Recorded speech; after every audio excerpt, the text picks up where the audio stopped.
ইতিমধ্যে সমগ্ৰ অসমবাসীয়ে গম পাইছে যে আজি সমগ্ৰ অসমতে বিভিন্ন জিলাত বাংলাদেশী বা বিদেশী নামত যিসকল লোকক কৰায়ত্ব কৰিছে।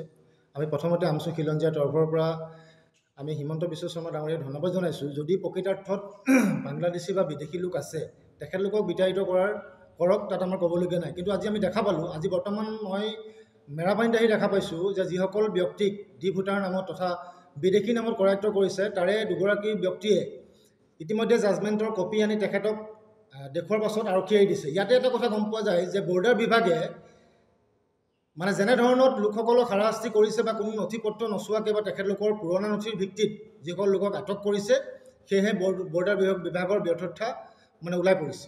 আমাৰ কথা আমচু খিলঞ্জীয়া স্পষ্ট কথা, কংগ্ৰেছৰ দিনত যি বিদেশী নামত বা ডি ভোটাৰ যি সজায়, যি মালাডাল ডি ভোটাৰৰ মালাডাল থৈ গৈছিল, সেইখিনি সময়ত কংগ্ৰেছে যিখিনি কৰিলে। কিন্তু বিজেপি চৰকাৰ অহাৰ পাছত আমি ভাবিছিলোঁ যে খিলঞ্জীয়াসকলৰ ক্ষেত্ৰত বিজেপি চৰকাৰে কিছু সকাহ দিব আৰু যিসকল প্ৰকৃত ভাৰতীয়সকলৰ ক্ষেত্ৰত ন্যায় প্ৰদান কৰিব। কিন্তু আজি কিছুদিনৰ আগত আমি দেখা পাইছিলোঁ যে হিমন্ত বিশ্ব শৰ্মাৰ কেবিনেটৰ এটা সিদ্ধান্ত লৈছিল যে গৰিয়া মৰিয়া দেশী জোলা চৈয়দসকল খিলঞ্জীয়া। আজি খিলঞ্জীয়াসকল কেনেকৈ বাংলাদেশী হ'ল? আমাৰ হিমন্ত বিশ্ব শৰ্মা ডাঙৰীয়া এটাই প্ৰশ্ন যে খিলঞ্জীয়াসকল কেনেকৈ বাংলাদেশী হ'ল? আজি এঘৰ মানুহৰ ঘৰত 5জন ব্যক্তি আছে, 5জন ব্যক্তিৰে বাপেকজন বিদেশী আৰু 4জন ল'ৰা ছোৱালী দেশী। এইটো কথা কেনেকুৱা কথা?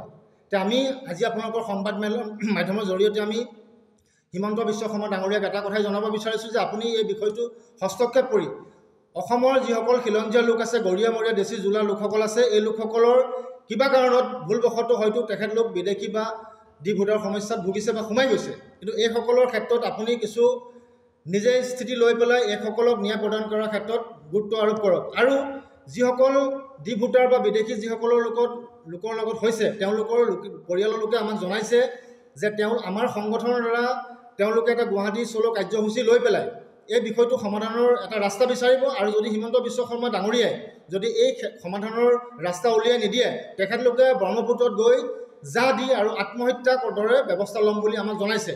আমাৰ আমচু খিলঞ্জীয়াৰ স্পষ্ট এটা কথা যে মাননীয় হিমন্ত বিশ্ব শৰ্মা ডাঙৰীয়া, আপুনি এই বিষয়টো গুৰুত্ব সহকাৰে লৈ, যিহেতু আপোনালোকে উল্লেখ কৰা কথা যে খিলঞ্জীয়াসকল গৰিয়া মৰিয়া দেশী জোলা এইসকল খিলঞ্জীয়া লোক, আৰু এই খিলঞ্জীয়া লোকসকল কেনেকৈ বিদেশী বা বাংলাদেশী হ'ল এই ক্ষেত্ৰত গুৰুত্ব দিয়ক। আৰু অহাকালিৰ পৰা অসমৰ খিলঞ্জীয়া ৰাইজক লৈ পেলাই যিসকলৰ নামত বিদেশী বা ডি ভোটাৰ লাগি আছে, এইসকলৰ পৰিয়ালবৰ্গৰ লগত লৈ অহাকালিৰ পৰা আন্দোলন ঘোষণা কৰিছোঁ। আমচু খিলঞ্জীয়া আন্দোলন হ'ব।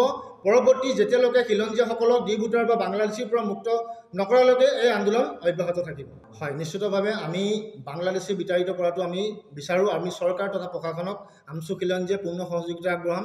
যদি ইয়াতে বাংলাদেশী লোক আছে, তেখেতলোকক আমি সহযোগ আগবঢ়াই পেলাই তেখেতলোকক বাংলাদেশত বিতাড়িত কৰিবৰ কাৰণে আমি সম্পূৰ্ণ সহযোগ কৰিম। কিন্তু বাংলাদেশীৰ নামত যদি প্ৰকৃত ভাৰতীয় বা খিলঞ্জীয়া লোকসকলৰ নামত অত্যাচাৰ হয়, এই অত্যাচাৰ আমচু খিলঞ্জীয়াই কেতিয়াও সহ্য কৰা নহ'ব। তাৰ বিৰুদ্ধে ইয়াত প্ৰতিবাদ হ'ব, গণতান্ত্ৰিকভাৱে প্ৰতিবাদ হ'ব। অহাকালিৰ পৰা আমাৰ আমচু খিলঞ্জীয়া তথা অসমৰ খিলঞ্জীয়া ৰাইজ তথা সংখ্যালঘু ৰাইজৰ দ্বাৰা এটা আন্দোলন কাৰ্যসূচী ধাৰাবাহিকভাৱে লোৱা হ'ব। যেতিয়ালৈকে হিমন্ত বিশ্ব শৰ্মা ডাঙৰীয়াই এই সংখ্যালঘু খিলঞ্জীয়া লোকসকলৰ ক্ষেত্ৰত যদি তেখেতে প্ৰতিশ্ৰুতি প্ৰদান নকৰে, তেতিয়াহ'লে আমি আন্দোলন অব্যাহত ৰাখিম।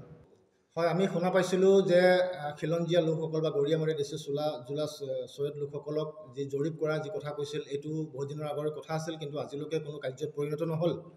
ইয়াতে কথা হৈছে, তেখেতলোকৰ যদি এই যিসকল লোকসকলক যদি ভাৰতীয় বুলি চিনাক্ত কৰাত যদি অসুবিধা হৈছে, তে চৰকাৰী গাঁওবুঢ়া বা বিভিন্ন বহুত পুৰণা জাউতিযুগীয়া যিসকল লোক আছে ইয়াত, তেওঁলোকৰ দ্বাৰা এটা ছাৰ্ভে কৰি পেলাই যিসকলৰ নামত ডি ভোটাৰ লাগি আছে তেওঁলোকক সাক্ষীবাদী উপস্থিতিত তেওঁলোকক ব্যৱস্থা কৰক। আজি দুখ পাইছোঁ, যিসকল লোক আজি মোৰ চকুৰ আগত কিছুমান প্ৰমাণ আছে। আজি মিছামৰা অঞ্চল, গোলাঘাট জিলাৰ মিছামৰা অঞ্চলতে বিভিন্নজন লোক ডি ভোটাৰৰ সমস্যাত ভুগি পেলাই তেখেতলোকৰ সমষ্টি সম্পূৰ্ণ তেখেতলোকৰ পইচা পাতিকে আদি কৰি সমস্ত তেখেতলোকৰ গুচি গৈছে। তাৰ ফলস্বৰূপে কিছুদিনৰ আগত দেখা পাইছিলোঁ যে দুজনমান ব্যক্তিয়ে আত্মহত্যাৰ দৰেও পথ বাছি লৈছে। আজি গৰঙাতে চাওক, গৰঙাত দুজন ব্যক্তি তেখেতলোকৰ সা সম্পত্তি হেৰুৱাই লোকৰ ঘৰত আশ্ৰয় লৈ থাকিব লগা হৈছে। সেয়েহে মই আপোনালোকৰ সংবাদ মাধ্যমৰ যোগেদি পুনৰবাৰ অনুৰোধ জনাইছোঁ যাতে খিলঞ্জীয়াৰ লোকসকলৰ লগত হোৱা অন্যায়, এই অন্যায় অতি সোনকালে হিমন্ত বিশ্ব শৰ্মা ডাঙৰীয়াই বন্ধ কৰক। আৰু খিলঞ্জীয়াৰ ওপৰত হোৱা অত্যাচাৰ অন্যায় কেতিয়াও আমচু খিলঞ্জীয়াই কেতিয়াও সহ্য নকৰে।